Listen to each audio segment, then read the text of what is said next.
establishing influence on the d5 square immediately. This flank opening aims for flexible development and potential kingside pressure later. Embracing hypermodern principles, g6 signals intent to fianchetto the bishop, aiming for long-range influence and a flexible pawn structure, potentially leading to dynamic imbalances. Solidifying the kingside with a fianchetto, preparing a robust defensive setup. Placing the bishop here prepares to castle kingside, reinforcing the fianchettoed structure and adding pressure along the long diagonal. Solidifying the kingside with bishop development, this prepares for castling and controls the long diagonal. Confronting the center immediately, this pawn push boldly challenges white's fianchettoed bishop and opens attacking lines. Developing the knight here builds essential central control and prepares for potential pawn advances on the kingside, reinforcing the fianchettoed bishop's diagonal. Solidifying the center's pawn chain establishes a robust backbone for piece development. Asserting central control, this pawn push dramatically contests the d5 square and prepares to expand white's influence. Boldly challenging the center, this gambit seeks to disrupt white's pawn structure and seize central initiative. Liberating the d-pawn opens up the center decisively, forcing a strategic evaluation of piece activity and pawn structure dynamics rather than simple material gain. Opening that central file offers a dynamic imbalance, immediately challenging white's pawn structure and potentially creating an outpost for your knight on f5. This pawn structure, though, can leave your kingside somewhat exposed if development lags, so swift piece activation is paramount to exploit the new lines. Unleashing the queen so early on h5 immediately disrupts black's pawn structure, creating a sharp tactical confrontation where the king's safety becomes paramount, potentially leading to a swift attack or forcing significant defensive concessions. Relinquishing the castled sanctuary, the king ventures into the fray, a risky gambit for immediate contact, but one that leaves black's monarch exposed to potential cavalry charges and sweeping bishop diagonals, making the d8 square a precarious perch. Solidifying the center and opening the d-file for the rook offers a flexible central pawn structure, while preparing for potential pawn advances later. Developing the knight to f6 immediately shores up the kingside and prepares to castle, a vital defensive maneuver given the compromised pawn structure and exposed king. This piece also aims to contest the dark squares around white's king and potentially eye the pawn on e4.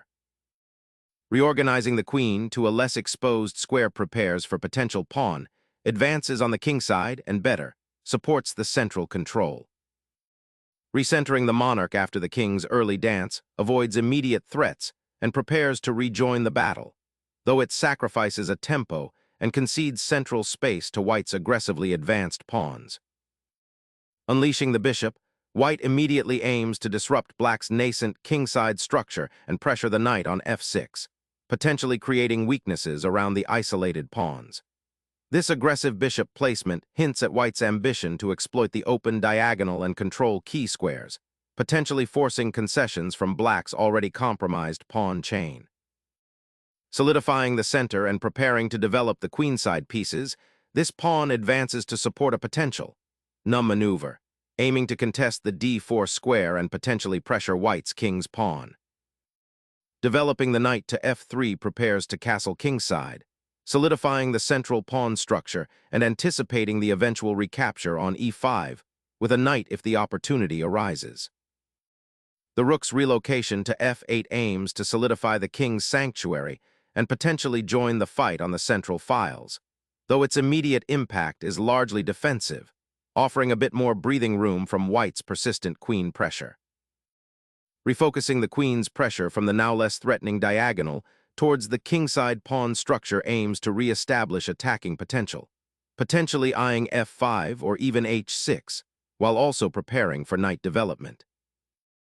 Reasserting regal security, the monarch retreats, a wise precaution given the exposed nature of the kingside and the looming threats from white's coordinated pieces. Pushing the d-pawn further opens crucial central diagonals for your bishop and queen, creating immediate attacking possibilities. This bold central thrust aims to dislodge black's pawn structure and exploit the weakened dark squares around their king. Be mindful, however, that this aggressive advance could leave your own pawn chain vulnerable to counterplay if black can generate sufficient activity. You are effectively challenging black's control of the center and forcing them to make concrete defensive decisions, potentially leading to pawn exchanges that could simplify the position or open lines for further attack. Embracing the open file, black captures, initiating a bold thrust into white's center, seeking to dismantle the pawn chain and exploit the exposed nature of the king, which has endured significant disruption. Reclaiming the pawn with the knight immediately reasserts central control and pressures black's somewhat exposed queen. Suddenly, black injects a surprising check, forcing the white queen to retreat and disrupting white's knight outpost. This unexpected maneuver on e8, rather than a more direct pawn push, aims to reposition the queen for better defensive support or even to initiate a counterattack, all while leveraging the open central files created by the recent exchanges. Refocusing the knight to a more active square, this redeployment seeks to support the central pawn structure and prepare for further knight maneuvers, perhaps towards f4 or even a kingside initiative, while simultaneously allowing the bishop on g2 to potentially exert influence along the long diagonal. Harnessing the knight to bolster the kingside pawn chain and prepare for central counterplay is a logical step, though it does slightly delay the development of the light-squared bishop. Developing the knight to d7 offers a flexible repositioning option, potentially heading towards e5 or even f6 to contest the center and increase pressure on white's isolated pawn. The knight's journey to d7 creates a pawn triangle that aims to solidify black's central presence and offers a defensive screen for the king. Consider how this knight might collaborate with the queen to unlock the d-file or support a future f4 pawn thrust, aiming to disrupt white's seemingly comfortable setup. This repositioning might be a prelude to a more active queen maneuver, perhaps rerouting it to g6 or h5 to exploit any weaknesses in white's pawn structure. Initiating castling here significantly bolsters the king's security, tucking it behind a formidable pawn shield and preparing for potential counterplay on the kingside. It's a testament to sound positional principles, prioritizing safety before embarking on more ambitious ventures. The knight pivots aggressively to the king's Indian's prime outpost on e5, a daring thrust aiming to disrupt white's delicate pawn structure and challenge the newly castled monarch's safety, potentially unleashing devastating pressure along the d-file if white isn't vigilant. Slamming the queen onto d6, white immediately seizes the initiative, exploiting the awkward placement of black's knight on e5 and indirectly threatening the f6 knight, forcing black to address this immediate pressure rather than continue with their previous kingside maneuver.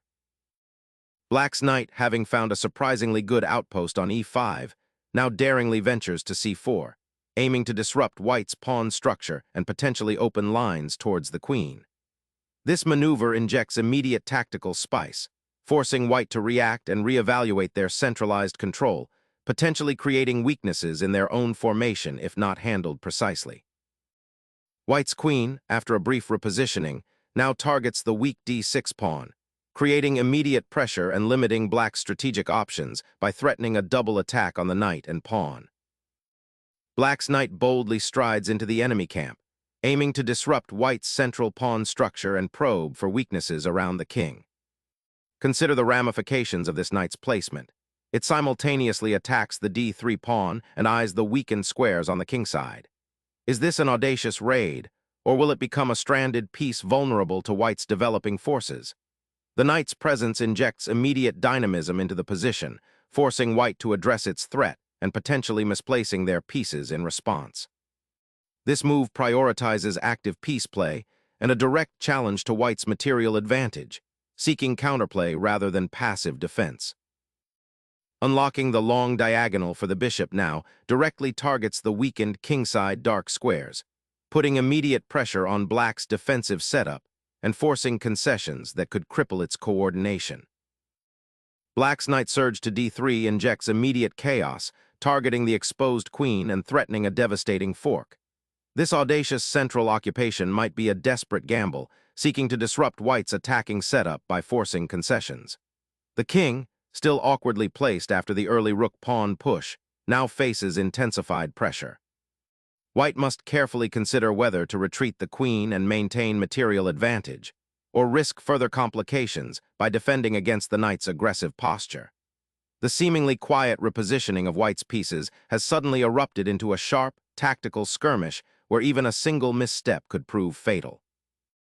Reclaiming the initiative on the queen's side, White retreats the queen to a more secure square, avoiding the immediate pin on the knight and setting up potential future attacks along the d-file, while Black's misplaced queen on d3 creates a vulnerable out-of-play piece. Exchanging the bishop here on h6 seems like a desperate attempt to simplify, but it grants White significant control over the now open g-file and leaves Black's king exposed on an even less protected square.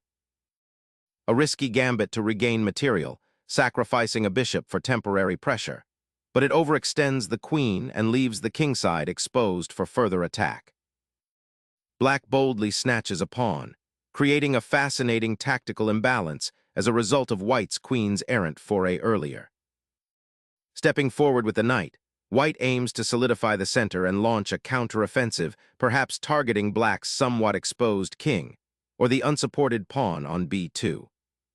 The knight's redeployment creates fascinating tactical possibilities, potentially setting up a fork or a discovered attack, and it actively contests central squares, preventing Black from comfortably consolidating their position.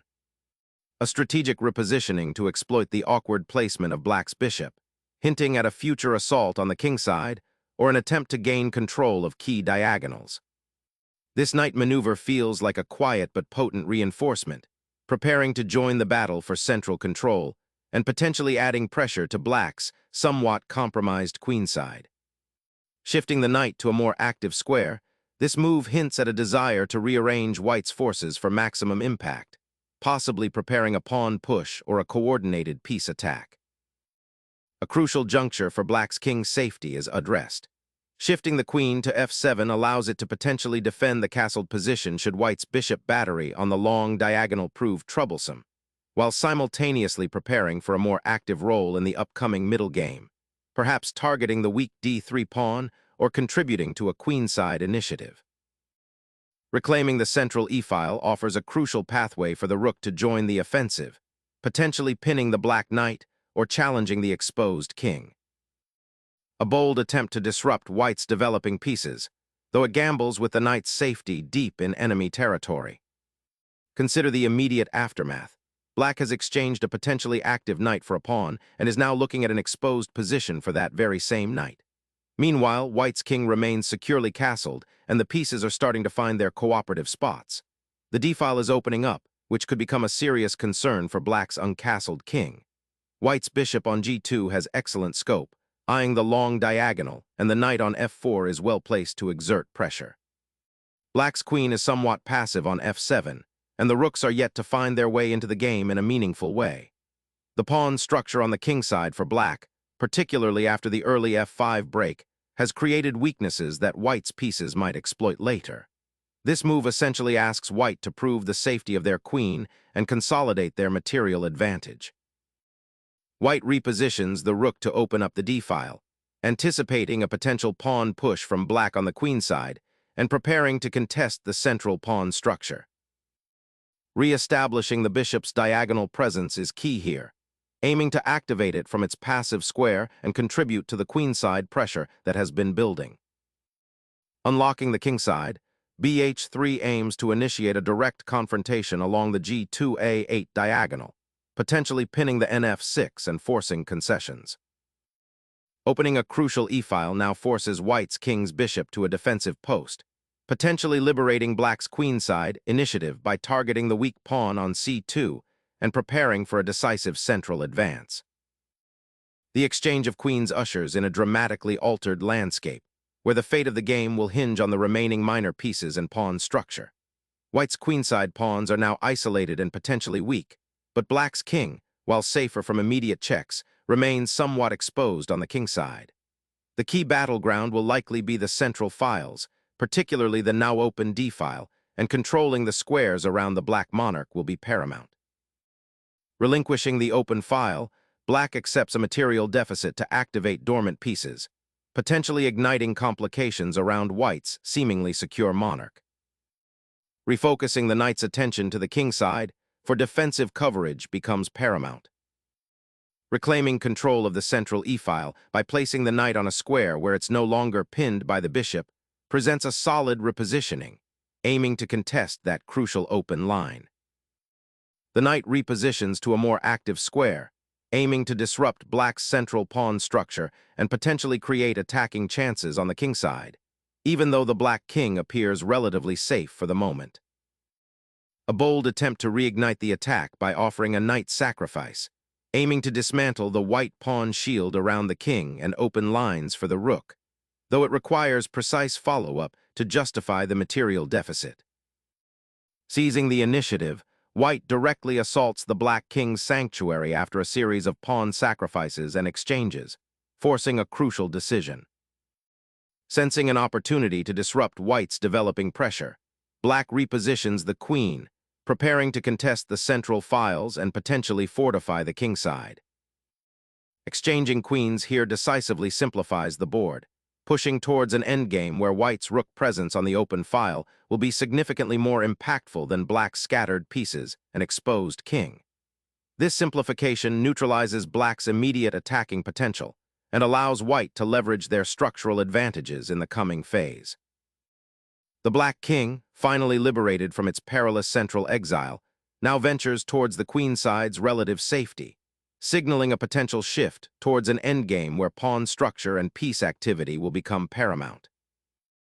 Attempting to solidify the king's defense with the pawn push immediately exposes the weakened kingside further, as the f3 pawn now creates a permanent hole on e3 that Black can exploit with more maneuvering, perhaps preparing to infiltrate with a knight or bishop once the central files open up further.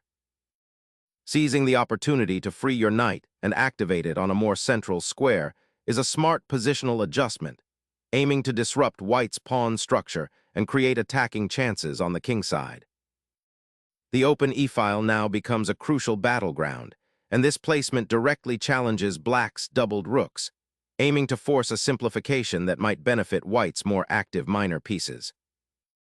Pressing the pawn break across the center opens a new avenue for counterplay, challenging White's central pawn structure and potentially activating Black's pieces previously hemmed in. Striking at the central pawn complex, White initiates a decisive exchange that simplifies the position and aims to exploit the awkward placement of Black's knight. Confronting the passed pawn's advance, this capture immediately transforms the landscape, opening the c-file and offering a chance to disrupt White's pawn structure, potentially creating counterplay along the open half-open file as the material balance shifts and the endgame looms closer.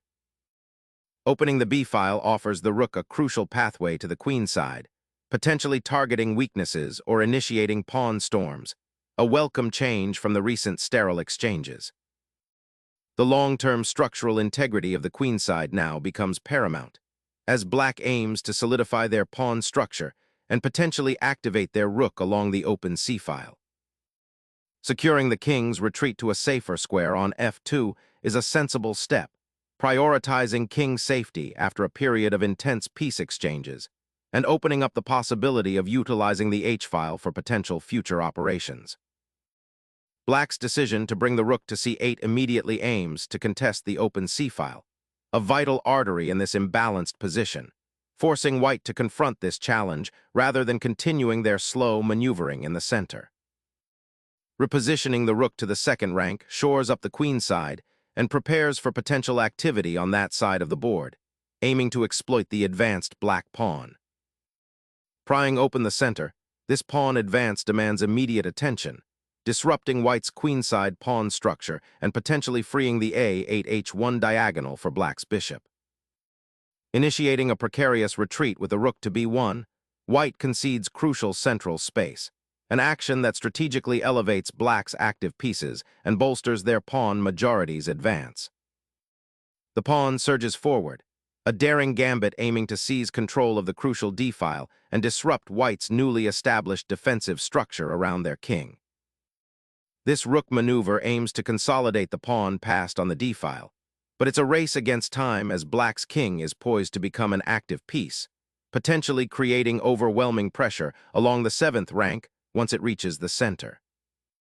Unleashing the knight to the heart of white's position, aiming to disrupt the pawn structure and potentially open lines for further pressure on the vulnerable king. The king's precarious journey across the board concludes its central relocation, aiming for relative safety amidst the unfolding pawn storm, though the opponent's knight remains a constant, intrusive presence. Harnessing the open d-file, black's bishop slides to a4, aiming to disrupt white's pawn structure and potentially tie down the knight. Rousing the rook to the open file offers a potential endgame advantage by directly challenging black's advanced pawn and aiming to disrupt the opponent's passed pawn structure. Stepping into the open file with the rook forces white to either address the immediate check or allow further positional concessions. The monarch ventures forth, a king seeking safety in the storm, though exposing himself to potential dangers as the endgame materializes. Capturing the knight unlocks the d-file and opens a pathway for the remaining white rook to swing across the board, threatening to penetrate black's weakened position. The king's forced march to d2, while ostensibly securing the piece, opens new avenues for black's remaining rook to become active along the open file, potentially creating imbalances the white king might not be able to withstand. The rook now reclaims the only open file, a vital repositioning to combat the bishop's dominion and pressure the weakened pawn structure. Activating the knight here to a more central square offers improved mobility and potential for future skirmishes, aiming to disrupt black's pawn structure while creating attacking opportunities on the king side. Activating the bishop towards the king's side now offers a chance to create play against white's isolated pawn on the d-file, potentially disrupting white's pawn structure and opening lines for counterplay. The knight repositions, eyeing potential infiltration into black's now rather exposed king's side. A cautious dance to probe for weaknesses after black's pawn advance on the queen side, aiming to consolidate white's piece activity while preparing for a potential regrouping of forces towards the center.